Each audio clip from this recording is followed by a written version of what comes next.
Buenas noches, mis hermanos. Bienvenidos a esta clase del miércoles 27 de octubre del 2021. Hoy vamos a ver el segundo libro de Samuel, en el capítulo 12. Vamos a orar para que Dios nos ayude a entender todo lo que tiene este capítulo para nosotros y sobre todo la enseñanza que trae este capítulo para nuestras vidas, que se haga carne en nuestro corazón y que esté presente en todo tiempo. Acompáñenme, mis hermanos. Padre bendito, te agradecemos en esta hora, Señor, toda la bondad y la misericordia que tienes con cada uno de nosotros, Señor. Gracias por permitirnos estar contigo el día de hoy, Señor, estar con vida, disfrutar de este día. Te pido, Padre, en esta hora que prepares nuestro corazón, Señor, que podamos entender todo lo que tú tienes para nosotros, Señor, que no dejemos nada, Señor, al contrario, que guardemos todo en nuestro corazón, Señor. Te pedimos que tu Espíritu Santo, Señor, no lo tenga presente, Señor, lo ponga presente para vivirlo, Señor. Te lo pedimos, Padre, en nombre de Jesús. Amén. Bien, vamos a leer el capítulo 12 del segundo libro de Samuel y dice así. Natán amonesta a David. Envió Dios a Natán a David y viniendo a él le dijo, había dos hombres en una ciudad, el uno rico y el otro pobre. El rico tenía numerosas ovejas y vacas, pero el pobre no tenía más que una sola corderita que él había comprado y criado, y que había crecido con él y con sus hijos juntamente, comiendo de su bocado y bebiendo de su vaso, y durmiendo en su seno, y la tenía como una hija. Y vino uno de camino al hombre rico, y éste no quiso tomar de sus ovejas y de sus vacas, para guisar para el caminante que había venido a él, sino que tomó la oveja de aquel hombre pobre, y la preparó para aquel que había venido a él. Entonces se encendió el furor de David en gran manera contra aquel hombre, y dijo a Natán, vive Dios, que el que tal hizo es digno de muerte, y debe pagar la cordera con 4 juntos porque hizo tal cosa y no tuvo misericordia. Bien, aquí en este punto vimos lo que sucedió con Natán, ¿verdad? En el capítulo anterior, Sarita nos estaba enseñando que había sucedido con David. Pues lamentablemente David no sintió culpa, ni sintió remordimiento, ni se sintió mal siquiera por haber mandado matar a Urías y quedarse con su mujer. Si me acompañan, por favor, al verso 25 y 27 del capítulo 11, vamos a ver cómo David toma la muerte de Urías. Y dice en el 11:25. Y David dijo al mensajero, así dirás a Joab, no tengas pesar por esto, porque la espada consume ora uno, ora otro.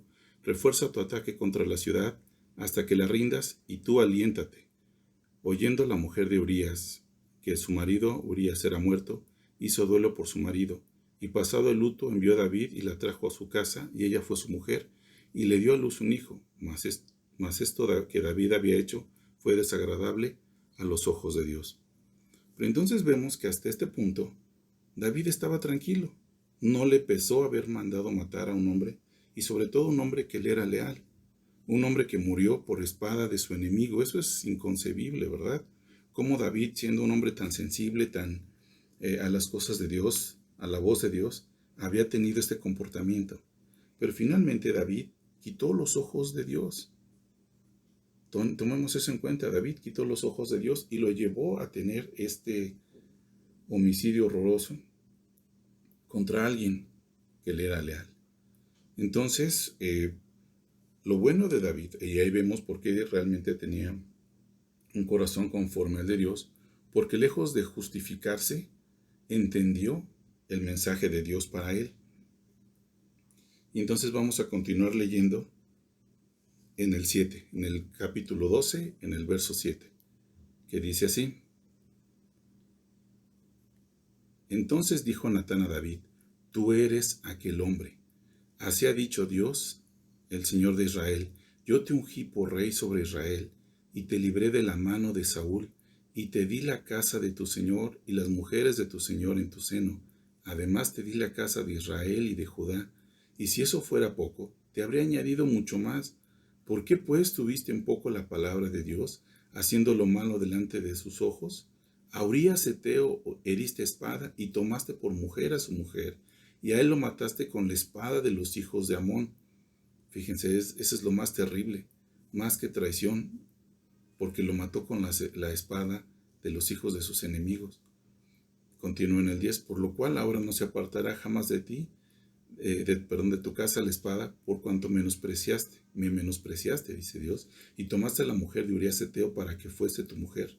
Así ha dicho Dios, he aquí, yo haré levantar el mal sobre ti de tu misma casa, y tomaré tus mujeres delante de tus ojos, y las daré a tu prójimo, y el cual yacerá con tus mujeres a la vista del sol, porque tú lo hiciste en secreto, mas yo haré esto delante de todo Israel y a pleno sol. Entonces David dijo a Natán, pequé contra el Señor.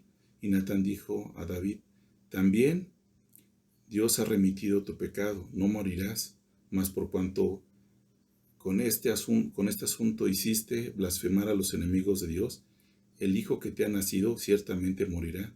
Y Natán se volvió a su casa. Pues bien, aquí vemos que David realmente entendió el mensaje del Señor y no se justificó. Eso es algo muy bueno, mis hermanos. Fíjense, no se justificó, no dijo, bueno, pues es que Betsabé, pues no se hubiera puesto ahí, o me hubieras puesto en otro lado, no, cualquier cosa que pudiera haber puesto como pretexto, ¿verdad? Finalmente, los humanos somos buenos para los pretextos. Pero no, lejos de hacer eso, asume la consecuencia, asume la culpa, la consecuencia de sus actos, y recibe lo que Dios le estaba diciendo. Pero vemos que aquí es donde comienza un arrepentimiento, aquí es donde empieza a sentirse mal. De hecho, hay un salmo, ¿verdad?, que habla sobre esto, cuando el corazón de David entiende todo lo que hizo, que el Señor le permite entender todo lo que hizo. Entonces, él vuelca su corazón delante de Dios y le pide que lo limpie y se arrepiente, realmente se arrepiente. Entonces vemos a un David que está arrepentido. Y aunque esté arrepentido, la consecuencia de lo que hizo no desaparece. Y una muestra de ello, la primera consecuencia de lo que hizo es la muerte de ese bebé, ¿cierto? Vamos a seguir leyendo en el 15. Dice, y Natán se volvió a su casa, y el Señor hirió al niño que la mujer de Urías había dado a David, y enfermó gravemente. Entonces David rogó a Dios por el niño, y ayunó, y entró, y pasó la noche acostado en tierra, y se levantaron los ancianos de su casa, y fueron a él para hacerlo levantar de la tierra, mas él no quiso, ni comió con ellos pan, y al séptimo día murió el niño. Y temían los siervos de David hacerle saber que el niño había muerto, diciendo entre sí, cuando el niño aún vivía le hablábamos, y no quería oír nuestra voz. ¿Cuánto más afligirá si le decimos que el niño ha muerto? Mas David, viendo a sus siervos hablar entre sí, entendió que el niño había muerto, por lo que dijo David a sus siervos, ¿ha muerto el niño? Y ellos respondieron, ha muerto. Entonces David se levantó de la tierra, y se lavó y se ungió, y cambió sus ropas, y entró a la casa del Señor y adoró. Después vino a su casa y pidió, y le pusieron pan y comió. Le dijeron a sus siervos, ¿qué es esto que has hecho por el niño? Viviendo aún, ayunabas y llorabas, y muerto él, te levantaste y comiste pan. Y él respondió, viviendo aún el niño, yo ayunaba y lloraba, diciendo, quién sabe si Dios tendrá compasión de mí y vivirá el niño. Mas ahora que ha muerto, ¿para qué he de ayunar? ¿Podré yo hacerlo volver? Yo voy a él, mas él no volverá a mí. Y consoló David a Betsabé su mujer, y llegándose a ella durmió con ella, y ella dio a luz un hijo, y llamó su nombre Salomón, al cual amó el Señor. Y envió un mensajero por medio de Natán profeta, así llamó su nombre Jedidías, a causa de Dios. Jedidías, que quiere decir, que tiene un significado muy, muy bonito.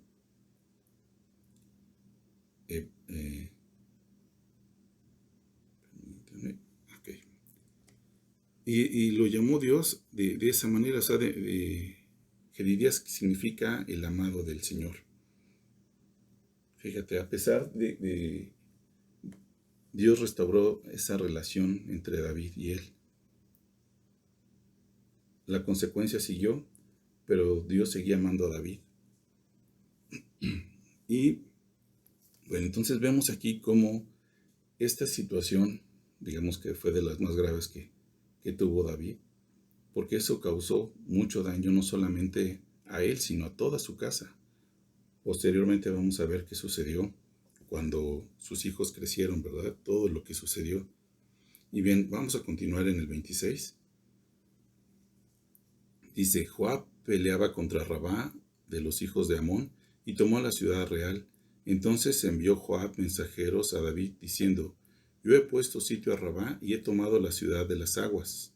Reúne pues ahora el pueblo que queda y acampa contra la ciudad y tómala, no sea que tome yo la ciudad y sea llamada de mi nombre. Y juntando David a todo el pueblo, fue contra Rabá y combatió contra ella y la tomó.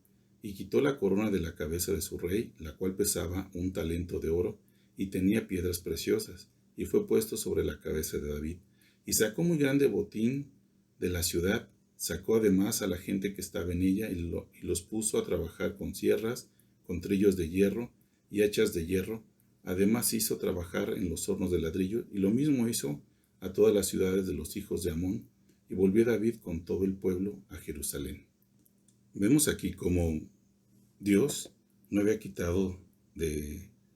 no se había apartado de David, ¿verdad? Le seguía dando victorias, le seguía dando riquezas, seguía estando con su pueblo. Sin embargo, la consecuencia, pues vamos a ver que fue terrible, porque cuando vemos la historia de los reyes, sobre todo los que le siguieron, después de Salomón, pues fue terrible, ¿verdad? De hecho, la sucesión del trono, que no era para Salomón, según la costumbre, sino era para su hijo mayor, pues fue terrible, ¿verdad? Él fue perseguido por su propio hijo y todo esto que sucedió fue por su propio hijo. Entonces, sin embargo, Dios no dejó de amarlo. Bien, entonces, ¿qué podemos aprender de esto? Algo muy importante, cómo un hombre de Dios, como lo fue David, pudo llegar a este punto de cometer un asesinato tan vil para quedarse con la mujer de este hombre y no sentir culpa y no sentir ningún remordimiento, estar tan tranquilo. ¿Cómo es posible? Bueno, lo primero fue que David, siendo un hombre conforme al corazón de Dios, dejó de poner sus ojos en él. Acuérdate cómo empieza el capítulo anterior. Está el tiempo que los reyes salían a la guerra. David, ¿dónde estaba? Tranquilamente en su casa. No estaba en el lugar que le correspondía. Sus ojos estaban en él, dándose un tiempo, descansando. Y no es que esté mal eso, mis hermanos. No es que esté mal el descansar. Lo que sucede es que nuestra naturaleza tiende a que nuestros ojos vuelvan a nosotros mismos, a preocuparnos solamente de nuestro bienestar, solamente de lo que de nuestras cosas, no preocuparnos por los demás, no ver la necesidad de los demás.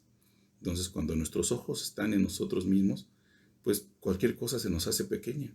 Aquí vemos claramente cómo a David, y hago hincapié en esto porque es algo tan terrible, David no le mueve, no lo conmueve el haber asesinado a un hombre que le era leal. Después viene Dios y le dice, porque necesitó que Dios le dijera. Yo creo que si hubiera habido otro hombre y le hubiera dicho, oye David, ¿qué te pasa? ¿Cómo te atreves a hacer eso? Yo creo que David hubiera dicho, pues no pasa nada. O como le dijo a Joab, unos pelean un día, otro, pues así es esto, somos guerreros, ¿no? Los soldados se mueren y pues no pasa nada. Pero esto no fue una muerte por la guerra, eso fue un asesinato. Lo mandó matar. Pero vemos que realmente el corazón de David sí estaba conforme a Dios, porque si vamos al Salmo 51, que fue esto lo escribió David después de que Natán lo fue a ver. El Salmo 51, del verso 1, dice, ten piedad de mí, oh Dios, conforme a tu misericordia, conforme a la multitud de tus piedades, borra mis rebeliones, lávame más y más de mi maldad, límpiame de mi pecado, porque yo reconozco mis rebeliones, y mi pecado está siempre delante de mí. Contra ti solo he pecado, y he hecho lo malo delante de tus ojos, para que seas reconocido justo en tu palabra, y tenido por puro en tu juicio. Y aquí en maldad he sido formado, y en pecado me concibió mi madre. Y aquí tú amas la verdad en lo íntimo, y en lo secreto me has hecho comprender sabiduría. Purifícame con hisopo y seré limpio. Lávame y seré más blanco que la nieve. Hazme oír gozo y alegría, y se recrearán los huesos que has abatido. Perdón. Esconde tu rostro de mis pecados y borra todas mis maldades.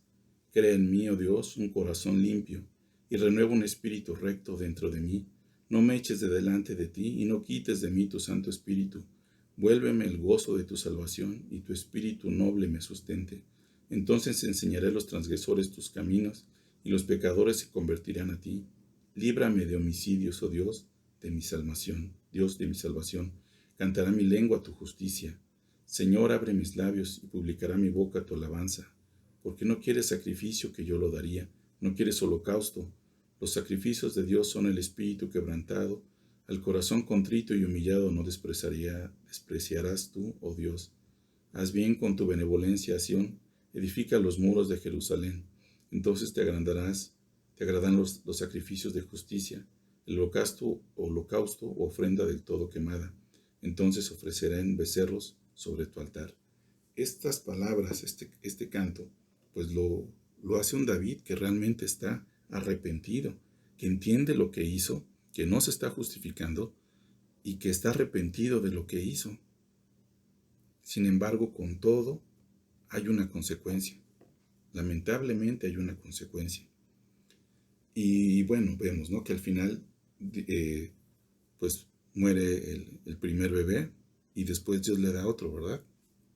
Nace Salomón. Y después de que nace Salomón, pues Dios se contenta en él, porque le llama Jedidías, que es amado de Dios. Y después vemos otra situación cuando captura a la ciudad de Rabá y le sigue dando victorias y le sigue dando más riquezas y le sigue dando gracia con el pueblo. Bien, este fue el capítulo 12. Ahora, ¿qué nos enseña este capítulo 12? Primero, lo más importante, mis hermanos, es importante que seamos sensibles a la voz de Dios, que estemos constantemente en comunión con Dios para que nuestra naturaleza sea cambiada. David conocía a Dios y conocía de su espíritu, pero el Espíritu Santo no vivía en él como vive con nosotros, como puede estar con nosotros en todo momento. Nosotros ya podemos ser hijos de Dios porque nuestra naturaleza ha sido cambiada. Pero nuestra mente y nuestro corazón tienen que estar cambiándose continuamente para parecerse más a Jesús. Y es importante esto porque es muy fácil que nosotros dañemos a otras personas. Tal vez no, seguramente no con un asesinato, pero sí, ¿verdad? Hablando mal de una persona, causándole daño, causando molestias. Por la razón que sea, hemos causado daño a otras personas. Y normalmente, cuando nos llegan a decimos, no, y eso no fue nada, fue tantito, no seas chillón. Oye, apenas si te toqué, no pasó nada. O sea, minimizando, ¿verdad? Como David. No pasó nada, pues se pudo haber muerto de todas formas. O sea, es un guerrero, es un soldado y está en la guerra, pues ¿qué esperabas, no? Justificándonos. Entonces, tenemos que tener cuidado de no estarnos justificando, porque a lo mejor a nuestros ojos el daño que causamos no es nada, no es significativo, pero a nuestros ojos, ¿qué tal a los ojos de los hombres? Imagínate, a los ojos de Betsabé o al papá de Urías. ¿Tú crees que le haya sido, pues bueno, ni modo, se murió mi hijo, pues ya ni modo, pues era un soldado? No, murió porque David lo mandó matar. Eso fue lo más terrible. Entonces hay que tener cuidado, mis hermanos, de no estar nosotros cayendo en esto. Porque estar nuestros ojos no en Dios, sino en nosotros mismos, en lo que nosotros queremos, estemos justificando nuestros actos, estemos justificando nuestro proceder, sin importar si dañamos o no a otras personas, sin ser conscientes del daño que estamos causando o que podemos estar causando. Hay que pedirle a Dios que nos revele. Y si alguien viene, mis hermanos, esto es muy importante, si alguien viene a ti y te dice, oye, pues me hiciste tal daño, no pensemos nosotros en nosotros mismos, como David, antes de hablar con Natán, sino pensemos como David después de hablar con Natán y decir, Dios, pues ayúdame a entender porque seguramente hice algo y si estoy dañando, a mis ojos parece que no, pero sí estoy dañando y necesito que me perdone, Señor, necesito que me haga sensible al sufrimiento que estoy causando. Porque es muy importante, mis hermanos, que tengamos este arrepentimiento. Porque pueden venir y decirnos, oye, causaste tal daño o lo que estás haciendo está causando daño. Y podemos decir, bueno, no pasa nada. Pero es cuando vamos con Dios que podemos entender la dimensión de lo que estamos haciendo. Entonces, antes de contestar, hay que ir con Dios para que podamos tener idea de lo que estamos haciendo, del daño que estamos causando si es que nos encontramos en una situación así. Y luego, como David, arrepentirnos, dejar que el Espíritu Santo, que es el que nos convence de juicio, de justicia, que Él nos enseñe, que Él nos muestre y podamos aprender de eso, que podamos tener la gracia de pedir perdón, de pedirle a Dios que transforme nuestro corazón, que transforme nuestra naturaleza y que seamos más como Él. Y no nos justifiquemos, sino por el contrario, podamos ayudar a restaurar de alguna forma el daño que pudiéramos haber causado. Y es importante, mis hermanos, que no tengamos este tipo de situaciones, porque digo, es de lo más normal, ¿no? Y sobre todo ahorita que pues hemos estado encerrados, pues se da es más probable, ¿verdad? Que con lo que decimos, con lo que hacemos, podamos estar dañando a nuestras propias familias, ¿verdad? A los seres que amamos, los estemos dañando. Y tal vez no nos estemos dando cuenta. Entonces es importante ir con Dios y preguntarle, Señor, muéstrame, así como dice David en el Salmo 51, muéstrame, Señor, muéstrame lo que hay en mi corazón, para que no pase desapercibido a mis ojos, para que no pase desapercibido y siga causando pues más daño. Eso es la enseñanza para nosotros en este día de segunda de Samuel 12. Tenemos que estar atentos, mis hermanos. Tenemos que estar atentos a la voz de Dios y a la voz de nuestros hermanos. Que Dios nos permita ver la situación realmente a través de sus ojos, no a través de los nuestros, no a través de nuestra comodidad, de nuestro beneficio, sino a través de sus ojos. Con amor hacia los demás, sobre todo a los de nuestra casa, a nuestra familia, a los que amamos, primeramente con ellos, que es a los que probablemente podemos herir más seguido, porque finalmente con ellos vivimos, con ellos convivimos, ¿verdad? Y por el otro lado, si a ti es al que te causaron un daño, pues ir con Dios también para decirle, Dios, te pido que restaures la situación, que restaures este daño que ha causado. Ayúdame, Señor, a perdonar y restaura la relación. Porque finalmente, mis hermanos, no hay mucho, ¿verdad?, hacia dónde hacernos. No podemos ir por la vida causando daño sin consecuencia alguna, o recibiendo daño y que no nos pase nada, pues somos seres humanos que pues nos afectan este tipo de situaciones. Entonces aquí la enseñanza es muy clara.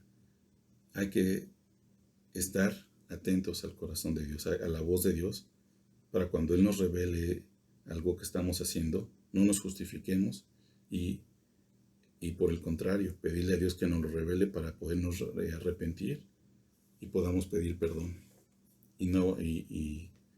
Y pues restaurar las relaciones, sobre todo restaurar las relaciones entre nuestra familia.